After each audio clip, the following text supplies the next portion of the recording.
இன்றைக்கு நாங்கள் எடுத்திருக்கக்கூடிய தலைப்பு இந்த நிழல்களில் எது நிஜம். இந்த நிழல்கள் என்று சொன்னால் வாழ்க்கையே ஒரு நிழல் கூத்துத்தான், சலன கூத்து. சினிமாவை திரைப்படம் என்கிறோமே, அந்த திரைப்படம் கூட ஒரு சலன கூத்து, நிழல் கூத்துத்தான். அந்த நிழல்களில் எது நிஜம்?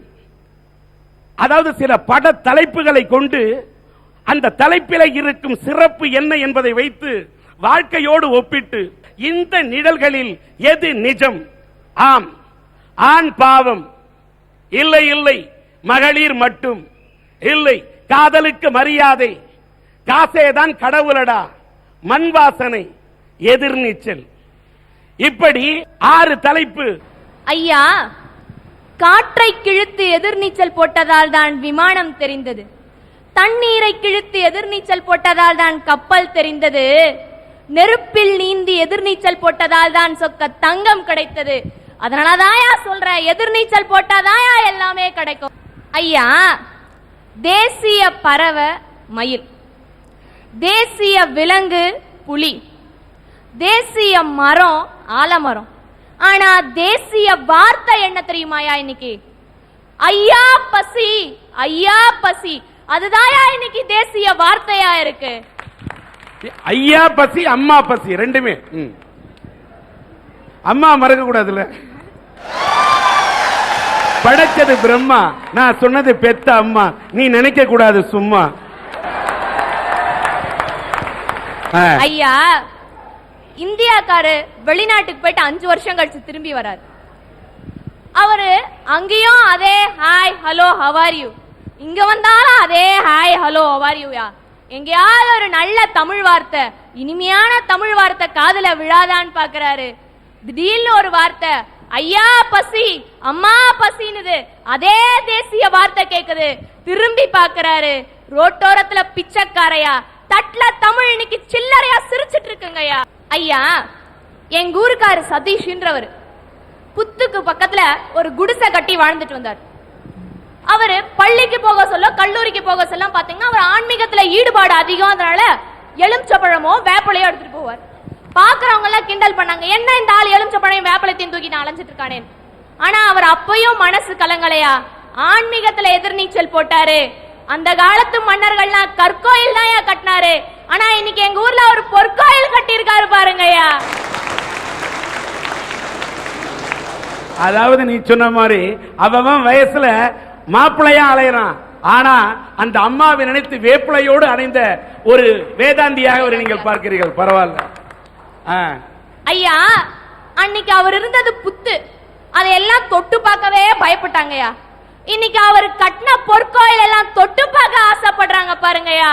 அங்க போட்டாரியா அவர் எதிர்நீச்சல். திருப்பதிய பார்த்தவங்க எல்லாம் திரும்பி பார்க்க வச்சார் பாரியா தன்னோட 29 வயசுல.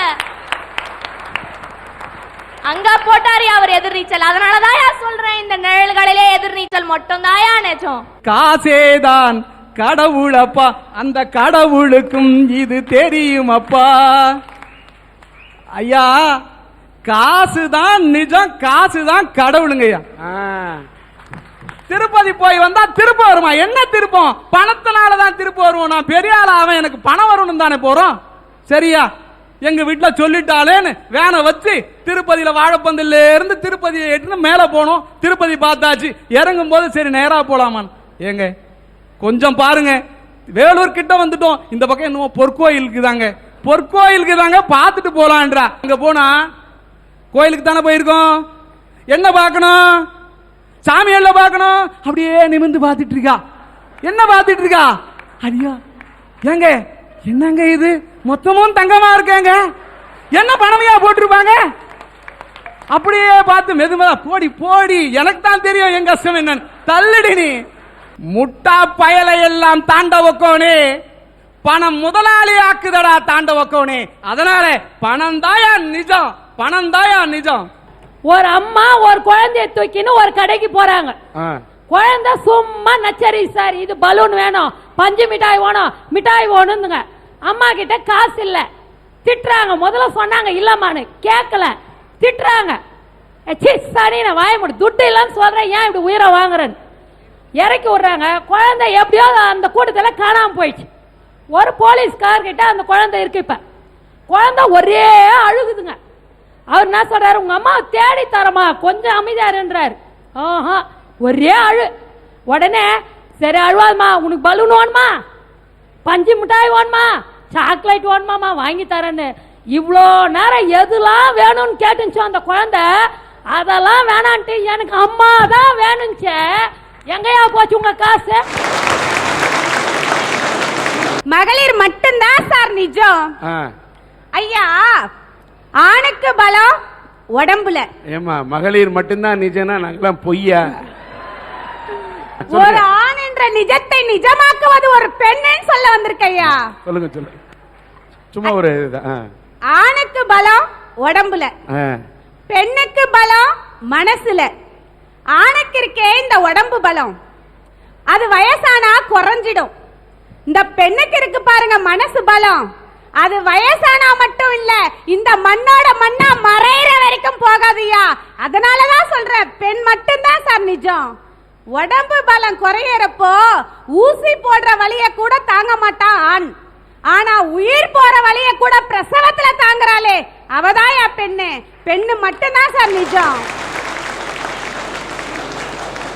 10 மாசம் குழந்தைய வயித்துல சுமக்கிறது மட்டும் இல்ல, சாகர வரைக்கும் புருஷனை நெஞ்சில சுமக்கிறா பாருங்க, அவதாயா பெண்ணு.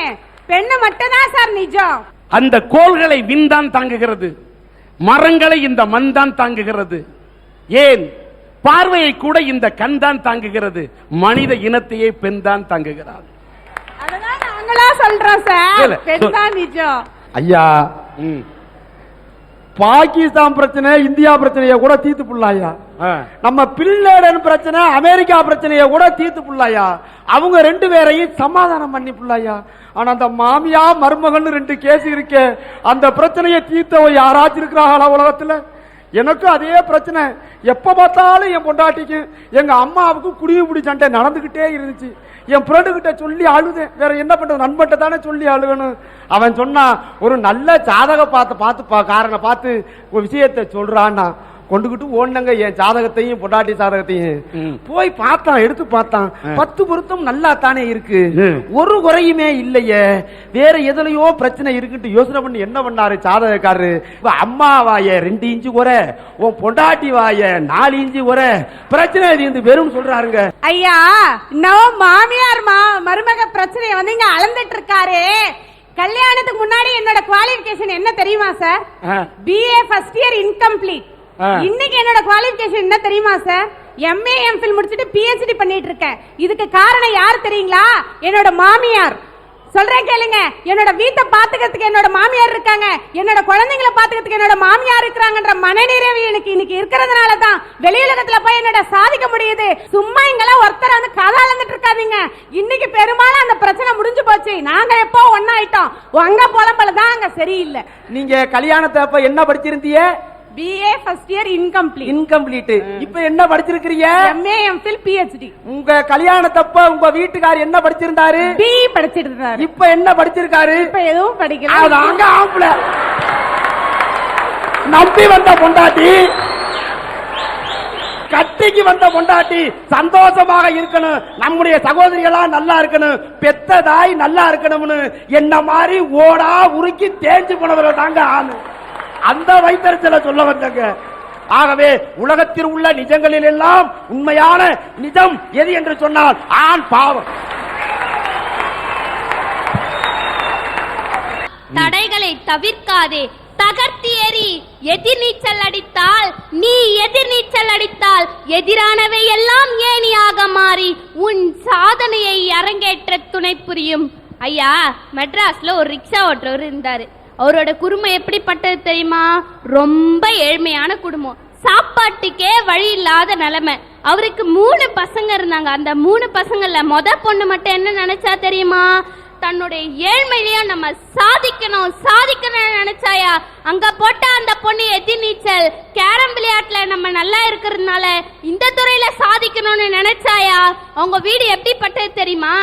மாட்டு தொட்டி மாதிரி குட்டியா இருக்கும்யா. அந்த இடத்துல அவங்களுக்கு பிராக்டிஸ் பண்றதுக்கு கூட இடம் இருக்காது. அவங்க கேரம் பிராக்டிஸ் பண்ணும்போது இடம் இல்லாதனால அவங்க வீட்டுல அப்பா அம்மா தங்கச்சின்னு யாருமே தூங்க மாட்டாங்க. அவங்க பிராக்டிஸ் பண்ணி முடிச்ச பிறகுதான் தூங்குவாங்க. அப்படியெல்லாம் எதிர் நீச்சல் போட்டு இன்னைக்கு அமெரிக்கா, ஜப்பான், இங்கிலாந்து, தாய்லாந்து பல நாடுகளோட ஆடி தனியா ஆடி 30க்கு மேற்பட்ட தங்க பதக்கத்தையும் ஜோடியா ஆடி 200க்கு மேற்பட்ட தங்க பதக்கத்தையும் வாங்கி இன்னைக்கு கேரம் சாம்பியனா கலக்கிட்டு வராங்களே. உலகியா பலரோட மனசுல நிக்கிற இளவழகி அவங்க வாழ்க்கைக்கு வெற்றிக்கு காரணம் என்னையா? அவங்க வாழ்க்கையில போட்ட எதிர் நீச்சல் தாயா காரணம். அதனாலதான் சொல்றேன், இந்த நெல்களிலேயே எதிர் நீச்சல் மட்டும்தான் நிஜம். அது கூட பரவாயில்ல. திருவள்ளூர் மாவட்டத்துல பேரம்பக்கம்ன்ற இடத்துல உமா மகேஸ்வரின்னு ஒரு பெண் இருக்காங்க. அவங்க வாழ்க்கையில போட்ட எதிர் நீச்சல் என்ன தெரியுமா? குழந்தையா இருக்கும் போதே போலியோவால அட்டாக் ஆகி 2 கை 2 கால் வரலையா. இருந்தாலும் அவங்க வாழ்க்கையில தன்னம்பிக்கையை தளரவில்லை. தன்னோட காலாலே எழுதி எழுதி பழகி எம்ஏ எக்கனாமிக்ஸ் முடிச்சது மட்டும் இல்லாத இன்னைக்கு எம்ஃபில் பட்டத்தையும் வாங்கி இந்த உலகத்துல சாதாரண 2 கை கால்கள் இயங்கக்கூடிய பெண்மணிகள் செய்யற எல்லா வேலையும் காலால செஞ்சு தன்னுடைய படிப்புக்கேற்ற அங்கீகாரம் இந்த உலகத்துல கிடைக்கலனாலும் தையல் தொழில் செஞ்சு காலாலேயே தையல் தொழில் செஞ்சு இன்னைக்கு வாழ்ந்துட்டு வராங்களே உமா மகேஸ்வரி. அவங்களோட வெற்றிக்கு காரணம் என்னையா? அவங்க வாழ்க்கையில போட்ட எதிர் நீச்சல் தான். அதனாலதான் சொல்றேன், இந்த நெல்களிலேயே எதிர் நீச்சல் மட்டும்தான் நிஜம். இவ்ளோ பேசியே உன் வாழ்க்கையில நீ எதுக்காக எதிர் நீச்சல் போட்டேன்னு கேட்கலாயா? எதிர் நீச்சல் போட்டுக்கிட்டு இருக்க இன்னமும். எதுக்காக தெரியுமாயா? என்னுடைய படிப்புக்காக எதிர் நீச்சல் போட்டுக்கிட்டு இருக்கேன். எப்படி நீங்க கேட்கலாம். எங்க அப்பா ஒரு உன்னதமான குடிமகன். எப்படி தெரியுமா? டாஸ்மாக் கடைக்கு அணு அளவு கூட துரோகம் நினைக்காத குடிமகன்யா. அதனால என் வாழ்க்கையில இன்னும் நான் எதிர் நீச்சல் போட்டுக்கிட்டு இருக்கேன். குழந்தையில இருந்தே படிக்க முடியாத சூழ்நிலை. யாருமே படிக்காத குடும்பத்துல பிறந்த எனக்கு படிக்கிறதுக்கு எத்தனை எதிர்ப்புகள் தெரியுமாயா? தந்தை தான் சரியில்லையே, வேலைக்கு அமைச்சிட்டு நீ வீட்டுல உட்காந்துருன்னு எங்க அம்மாவை எத்தனையோ சொந்தக்காரர்கள் சொன்னாலும் அந்த தந்தைக்கு நடுவுலயே என்ன எதிர் நீச்சல் போட்டு படிக்க வச்சுக்கிட்டு இருக்காங்க எங்க அம்மா. தென்னும் அழுதுகிட்டே ஸ்கூலுக்கு போவேன். காரணம் வீட்டுல பிரச்சனை, படிக்க முடியாத சூழ்நிலை. எத்தனை நாள் தெரியுமாயா? ஐயோ, நம்மளால நினைச்ச நேரத்துல படிக்க முடியலன்னு அழுதுருக்கையா. இருந்தாலும் என்னுடைய தன்னம்பிக்கையை தளரவில்லை. இந்த பல பிரச்சனைகளுக்கு நடுவில் படிச்சு 10th 420 மார்க் எடுத்தையா. ஒரு